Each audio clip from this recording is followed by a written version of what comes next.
Saviez-vous que le Faucon Millenium était né dans un évier? Pour donner une identité visuelle à Star Wars, George Lucas recrute Colin Cantwell qui, sur la base des croquis légers de Lucas, va fabriquer les premières maquettes conceptuelles du Y-Wing, du X-Wing, des chasseurs TIE et du vaisseau de Han Solo. Et si parmi les 4 vaisseaux que je viens de citer, je ne nomme pas celui de Han Solo, c'est qu'il y a une raison.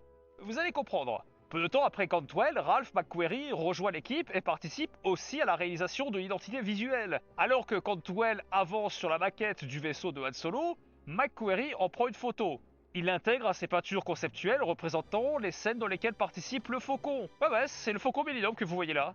Et Joe Johnston, qui réalisait des storyboards, complétait également les travaux de Cantwell, mais par l'élaboration de détails, notamment ceux du Faucon. La série télévisée Cosmos 1999 débarque, et un de ces vaisseaux ressemble beaucoup trop au design du Faucon Millennium. George Lucas ne voulait pas que le vaisseau central à l'histoire donne l'impression au public d'avoir été vu ailleurs, alors il a demandé à Joe Johnston de lui proposer assez urgemment un autre visuel pour le remplacer. En pleine réflexion chez lui, Joe cherchait une inspiration dans les objets qui l'entouraient. Son regard s'est posé sur des assiettes présentes dans son évier. Il en a pris 2, les a collées entre elles, et il a obtenu une forme parfaite d'une soucoupe volante symétrique.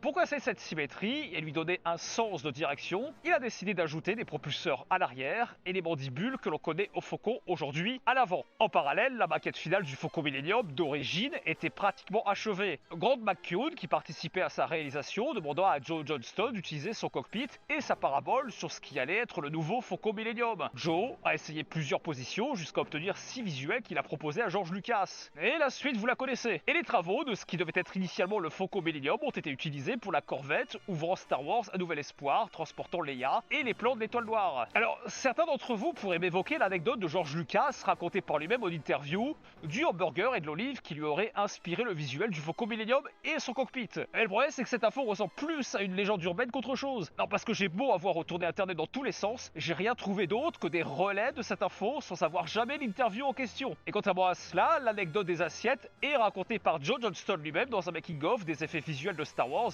par Industrial Light and Magic. Certes, dans ce making-of et sur des archives, on peut voir le Faucon être appelé le Pork Burger à ce stade de développement. Et ça veut seulement dire qu'il a inspiré à l'équipe un burger, et non pas qu'un burger l'a inspiré. Non, parce que si c'est le cas, elle est où l'interview de Lucas qui raconte ça? Et si l'on vous reproche de ne pas avoir fait la vaisselle, de ne pas avoir passé le balai, de ne pas avoir sorti les poubelles, ou de ne pas avoir tiré la chasse, eh bien répondez à la personne qui vous fait ces reproches que vous êtes juste en train de bosser sur un visuel qui marquera la pop culture pour les décennies à venir.